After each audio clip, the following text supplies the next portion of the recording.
오늘 볼 말씀은 마태복음 9장, 마가복음 2장, 누가복음 5장 똑같은 내용, 병행구절의 말씀이지만 우리가 다 한번 읽어보도록 하겠습니다. 우리 알아 읽어주세요. 다 읽어주세요. 예수께서 배에 오르사 건너가 본 동네에 이르시니 침상에 누운 중풍병자를 사람들이 데리고 오거늘 예수께서 그들의 믿음을 보시고 중풍병자에게 이르시되 작은 자야 안심하라 내 죄 사함을 받았느니라. 어떤 서기관들이 속으로 이르되 이 사람이 신성을 모독하도다. 예수께서 그 생각을 아시고 이르시되 너희가 어찌하여 마음에 악한 생각을 하느냐. 내 죄 사함을 받았느니라 하는 말과 일어나 걸어가라 하는 말 중에 어느 것이 쉽겠느냐. 그러나 인자가 세상에서 죄를 사하는 권능이 있는 줄을 너희도 알게 하려 하노라 하시고 중풍병자에게 말씀하시되 일어나 내 침상을 가지고 집으로 가라 하시니 그가 일어나 집으로 돌아가거늘 무리가 보고 두려워하며 이런 권능을 사람에게 주신 하나님께 영광을 돌리니라. 아멘. 마가복음 2장입니다.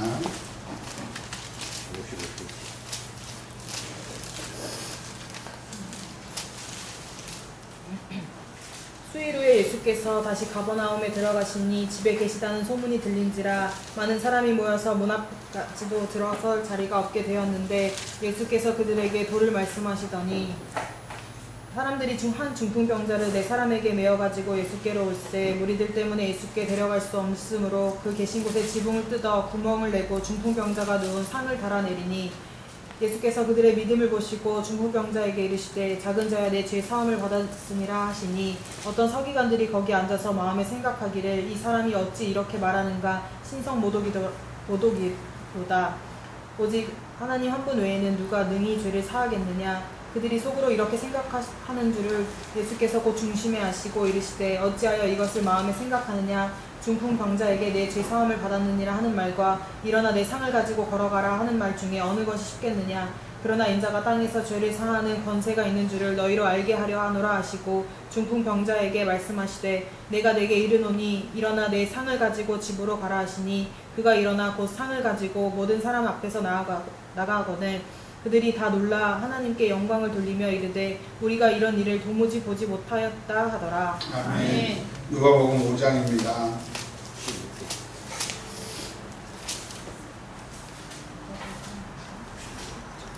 하루는 가르칠새에 갈릴리의 각 마을과 유대와 예루살렘에서 온 바리새인과 율법 교사들이 앉아 있는데 병을 고치는 주의 능력이 예수와 함께하더라. 한 중풍병자를 사람들이 침상에 메고 와서 예수 앞에 들여놓고자 하였으나 무리 때문에 메고 들어갈 길을 얻지 못한지라. 지붕에 올라가 기와를 벗기고 병자를 침상째 무리 가운데로 예수 앞에 달아내리니 예수께서 그들의 믿음을 보시고 이르시되 이 사람아 내 죄 사함을 받았느니라 하시니 서기관과 바리새인들이 생각하여 이르되 이 신성 모독하는 자가 누구냐. 오직 하나님 외에 누가 능히 죄를 사하겠느냐. 예수께서 이르시되 그의 생각을 아시고 대답하여 이르시되 너희 마음에 무슨 생각을 하느냐. 내 죄 사함을 받았느니라 하는 말과 일어나 걸어가라 하는 말이 어느 것이 쉽겠느냐. 그러나 인자가 땅에서 죄를 사하는 권세가 있는 줄을 너희로 알게 하리라 하시고 중풍병자에게 말씀하시되 내가 내게 이르노니 일어나 내 침상을 가지고 집으로 가라 하시매 그 사람이 그들 앞에서 곧 일어나 그 누웠던 것을 가지고 하나님께 영광을 돌리며 자기 집으로 돌아가니 모든 사람이 놀라 하나님께 영광을 돌리며 심히 두려워하여 이르되 오늘 우리가 놀라운 일을 보았다 하니라. 아멘. 하나님 감사합니다. 이 시간 하나님의 말씀 앞에서 싸우니 전하는 종에게도 말씀하시고 듣는 우리 성도들에게 하나님의 음성이 들려지는 시간이 되게 하여 주옵소서. 우리가 살 길을 듣게 하시고 살아날 길을 만나게 하옵소서. 예수님 만나게 하옵소서. 예수 생명 우리 안에 임하시는 귀한 시간 되기를 원합니다. 예수님의 이름으로 기도합니다. 아멘. 오늘 세 군데 읽었던 말씀 본문의 제목을 세상에서 제일 무서운 것이라고 하는 제목으로 말씀을 전하겠습니다. 사모님은 이 세상에서 제일 뭐가 무서우세요?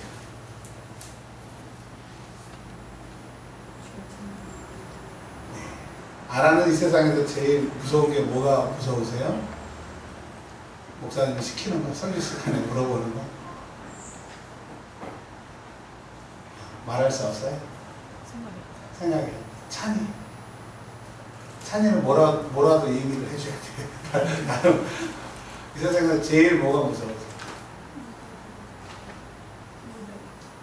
무대 공포증. 사람들마다 무서운 게 다 다릅니다. 어떤 사람은 꽃감이 제일 무섭고, 또 어떤 사람은 호랑이가 무섭고, 또 어떤 사람은 죽는 게 제일 무섭고, 제가 죽었다 살아난 경험을 토대로 말씀을 드리면 정말 죽는 건 무섭더라고요. 왜 무섭냐? 끝이니까. 죽었을 때 죄의 문제가 해결이 되고 천국에 가면 무섭지가 않은데 지옥 가니까 무서운 거예요. 이 세상에 오래 못 살아서 억울한 게 아니라 그의 영혼이, 우리 몸에 쥐있는 영혼이거든요. 제 영혼이 몸 밖으로 빠져나가 보니까 영혼은 하나도 걱정을 안 해. 쑥 나가. 그리고 다른 세상으로 가려고 하는데 육체가 걱정을 하는 거예요. 야, 너 빠져나가면 나 죽잖아. 영혼은 시크해요. 한마디도 안 하고 자기 육체를 한번 딱 쳐다보고 내 육체가 저렇게 생겼구나 딱 보고 그냥 쑥 빠져나가. 여러분 왜 무섭냐? 왜 죽음이 무섭냐? 지옥 가기 때문에 무서운 거예요. 영혼이 빠져나가니까 죽는 것처럼 우리 인간의 주인은 영혼인데 영혼이 딱 내 육신의 때가 끝나는 날 천국 못 가니까 무서운 거예요. 죽음이 왜 무섭느냐? 천국 못 가는 사람이 죽음이 무서워요. 그러면 정말 오늘 이 세상에서 제일 무서운 게 뭐냐고 오늘 성경은 말씀하고 계시는데 이렇게 오늘 마태복음에는 이렇게 시작이 됩니다. 성경에는 자세히 안 나와 있지만 이제 성경 밖의 자료들을 보면 예수님께서 30살에 이제 집으로 나오셔서 공생애를 시작을 하셨는데 처음에는 여기저기를 떠돌아다니시다가 막달라 마리아라고 하는 7 귀신 들린 여자가 부자였어요. 과부였고 나이도 많았는데 귀신이 나가자 너무 감사해서 가버나움이라고 하는 동네에 예수님의 요즘으로 말하면 월세방이라고 그러나요? 전세방이나요? 일단 거처를 마련해 주셔서 예수님이 이제 그 선교 베이스 캠프를 가버나움 그 집에서 이렇게 왔다 갔다 하셨어요. 그래서 오늘 성경 말씀에 보면 예수께서 배에 오르사 건너가 본 동네에 이르더라. 이 본 동네라고 하는 것이 예수님이 베이스 캠프를 쳤던 그곳을 말하는 그것이 가버나움입니다. 가버나움인데 예수님이 거기 이제 사시니까 요즘으로 말하면 월세방, 전세방으로 사시니까 이제 문제가 있는 사람들은 전부 가버나움으로 오게 되는 거예요. 가버나움으로 오게 되는데 한 사람이 있습니다. 오늘 성경에 등장하는 한 사람은 중풍병자인데 우리가 이제 길거리 가다 보시면 풍을 맞았다고 그러잖아요. 풍이 뭡니까? 혈관, 뇌혈관이 막혀가지고 그 혈관을 통해서 신경까지 연결된 그것이 이제 막혀가지고 거기가 움직이지 못하는 게 중풍인데 이 사람은 우리가 길거리 걸어다니다 보면 막 한쪽이 편마비가 오니까 한쪽이 불편하거나 뭐 그런데 이 사람은 아예 그냥 전체가 풍이 맞아가지고 못 돌아다니니까 들것에 실려서 예수님께 온 장면입니다. 자, 예수님에게 나가려고 하니까 너무 사람이 많아요. 예수님 만나려고 하는 사람이 많아요. 순번을 기다려서는 예수님을 만날 수가 없어요. 여러분, 순번을 기다려서 예수님 만나고 간청함으로, 간구함으로 예수님이 내 기도를 들리도록 기도함으로 순번이 바뀌는 예수님이 나를 부르시는 역사가 있기를 바랍니다. 이런 말이 있어요. 세상에서는 양은 곧 질이다. 기도 많이 하는 사람 그 기도 안에 모든 게 다 들어있어요. 기도는 엑기스가 없습니다. 그래서 목회 잘하려고 하면 무릎 꿇는 수밖에 없고 사업 잘하려고 하면 무릎 꿇을 수밖에 없고 내가 지금 이 세상을 살아도 하나도 재미가 없는 사람 재미가 생기기 위해서는 하나님에게 내 소리가 들리게 되면 이제 상황이 바뀌게 됩니다. 이 사람이 간청함으로 그 친구들의 간청을 어떻게 표현했냐 지붕을 뜯어가지고 그냥 내리는 그 간청으로 순번을 확 바꿔버렸어요. 다른 사람이 뭐라고 하든 1000만 명이 지옥 가더라도 나는 지옥 가면 안 됩니다. 아멘. 그런 심정으로 절박한 심정으로 지붕을 뚫고 예수님 앞에 섰어요. 근데 예수님이 여러 말 묻지 않고 이렇게 얘기하셨어요. 우리 같았으면 야 너 중풍병 걸렸네? 예수의 이름으로 중풍병아 나아라. 그러셔야 되잖아요. 병을 이제까지 예수님이 장염에게는 눈에 안수하거나 눈을 향하여 눈을 뜨게 하고 귀가 안 들리면 귀가 열려라 해봐라 이렇게 말씀하셨어요. 근데 이 사람에게는 내 죄사함을 받아라. 내 죄사함을 받았다 라고 선포를 하시니까 그 사람의 병이 나아버렸어요. 그리고 그 사람의 중풍은 편마비 정도가 아니라 움직일 수 없는 중풍이 생긴 것은 뭐 때문에 생겼다는 거예요? 죄 때문입니다. 그래서 사람들은 하나님의 말씀을 모르면 절대 이해가 안 되죠. 뭐 죄 짓는다고 중풍이 오냐. 여러분 죄가 이 세상에 들어오므로 여러분 죄를 짓는 순간 나귀에게 속하기 때문에 그 죄가 여러분을 망치게 되는 거예요. 예배를 드려도 하나도 재미가 없고 신앙생활에도 어거지로하고 이 세상을 살아도 이 세상에는 마귀가 세상 임금이니까 우리의 구원자가 없잖아요. 적지에서 적에 둘러싸서 무슨 기쁨이 있겠어요. 그러니 차원 밖에 계신 하나님의 능력이 우리 안에 와서 우리를 건져줄 때 살 수가 있는 거예요. 나의 기쁨, 나의 소망이 나올 수 있는 사람은 차원 밖에서 도와주시는 하나님을 만나는 거예요. 다윗이 사망의 음침한 골짜기를 다닐지라도 내가 해를 두려워하지 않는 이유가 뭐라고 그랬어요? 주의 지팡이와 막대기가 안전하게 보호하고 지키시니까 두려워하지 않는다. 여러분 왜 두려워하는 겁니까? 왜 힘들습니까? 죄가 나를 장악하고 죄 때문에 이 고통이 오는 거예요. 그러면 뒤집어서 말하면 죄에서 벗어나면 고통도 사라지고 어려움도 사라지고 이 지긋지긋한 마음의 지옥에서 벗어나는 거예요. 옛날에는 물질 때문에 사람 때문에 지옥이었는데 이제 점점 살기가 좋아지고 남편이 아내를 때리고 뭐 가정에서 뭐 서로 때리고 그런 이제 시대가 아니기 때문에 힘들진 않은데 왜 힘드냐? 마음의 지옥이에요. 만나보면요 다 마음의 지옥이야. 제가 이번에 시찰에 서류 접수하러 노예를 갔는데 노예 간사님이 굉장히 오래 계신 분이에요. 근데 제가 죽었다 살아난 걸 그분이 10년 동안 노예에서 있는 걸 다 아시잖아요. 근데 저를 불러놓고 자기가 1년 동안 노예장님 바뀌고 뭐 그런 막 해서 이제 정신적으로 문제가 와서 2년 삐삐 그리고 어지러워서 이렇게 눈을 못 뜨는 그런 얘기를 하시더라고요. 그러니까 그렇게 성실하고 그렇게 오래 일을 하시는 그분도 마음이 지옥이다. 이번에 목사님들 시찰에서 만나보니까 저희 시찰이 26개 시찰입니다. 뭐 살겠다 좋다 그런 말 하나도 없어요. 이번에 위임식 받는 목사님이 계시는데 교회 형편이 점점 더 어려워지니까 더 어려워지기 전에 위임식 한다 그런 얘기를 하시더라고요. 그러면서 왜 우리 마음속에 지옥일까?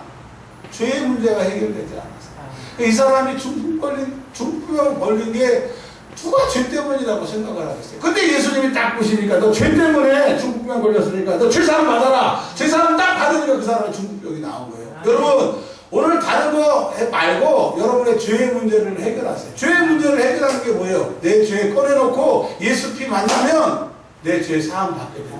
그러면 죄 사함 받는 순간에 마음의 지옥도 상황의 지옥도 신앙생활 못하게 하는 것도 기도 못하게 하는 것도 여러분 싹 예수의 이름으로 해결될 줄 믿으시기를 바랍니다. 오늘 세 군데 본문 말씀을 딱 보는데 구조가 4개예요. 똑같아요. 중풍병자가 예수를 만났습니다. 예수님이 죄사함을 받으라 얘기하는 순간 그가 고침을 받았습니다. 그러자 세 번째 그걸 가지고 태클을 걸어요. 네가 뭔데 하나님이냐? 네가 죄를 사하냐? 신성모독이라고. 아니 하나님의 아들 예수님이 하나님이신데 그것을 몰라보는 게 신성모독입니까? 하나님의 아들이라고 얘기했다고 신성모독입니까? 그러니까 죄를 짓고 마귀에게 속하는 사람들은 예수님이 누군지 하나님이 누군지도 모르고 그저 율법에 붙잡혀서 종교생활에 붙잡혀서 그게 옳은 것처럼 신앙생활을 한다라고 합니다. 여러분 교리에 구원 있어요? 구원 없어요? 없어요. 헌법에 구원 있어요? 없어요? 없어요. 목사들의 입에서 나오는 말이 구원이 있어요? 없어요? 없어요. 오직 하나님의 말씀만이 구원이 있어요. 하나님의 말씀만이 믿으시기를 바랍니다. 저도 장로교 목사지만 칼빈은 한 번 예수 믿기로 결정했다. 하나님 그 사람을 선택했다. 죽을 때까지 구원이라고 하는 거예요. 그런 게 어디 있어요? 죄 짓고 회개 안 하는 사람. 가룟 유다 예수님 믿었잖아요. 회개 안 하고 자살했잖아요. 그럼 그 사람 천국이에요? 장로교 칼빈이 가룟 유다 그것만 딱 갖다 대도 이게 틀리잖아요. 그런데 장로교에서는요, 신학교 다닐 때 칼빈을 그렇게 강의했던 그 교수님은 칼빈 시간에 막 엄청 울어, 막 통곡을 하고 울어. 왜 우냐면 예수님 때문에 우는 게 아니라 칼빈 선생님이 너무 감격해서. 칼빈에게 구원이 있어요? 여러분, 예수님만이 구원이 있습니다. 아니, 자기들이 하나님의 아들이 왔는데 하나님의 아들인지도 모르고 그분이 신성모독이라고 이런 죄를 짓고 있어요. 그 다음에 네 번째가 어떻게 됩니까? 그 사람이 누워가지고 친구들이 네 사람이 떠매고 왔던 사람이 자기가 떠매고 왔던 그 침상을 둘둘둘 말아가지고 어깨에 가면서 울고 갔겠어요? 찬송하면서 갔겠어요? 기뻐 뛰며 주를 보겠네. 하늘에 계신 주 예수를 영원히 섬기리. 뛰며 가는 모습을 보니까 할렐루야! 저분이 하나님의 아들, 하나님의 능력만이 저것을 고칠 수 있다. 하나님의 영광이 나타납니다. 죄사함을 받는 순간에는 마귀의 나라에서 천국으로 가게 되고 지옥 같은 상황이 바뀌게 되기 때문에 하나님의 영광이 드러나는. 그래서 죄를 회개하는 것은 먼저 우리가 살 길이 생기는 거고, 그보다도 더 하나님께 영광을 돌리고 하나님이 영광 받으시는 거예요.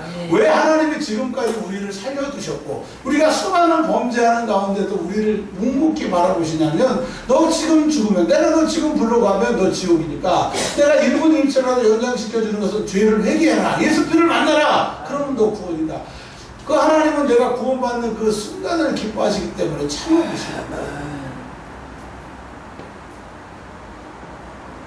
오늘 마태복음 9장 8절에 마태복음 9장 8절을 한번 읽어보겠습니다.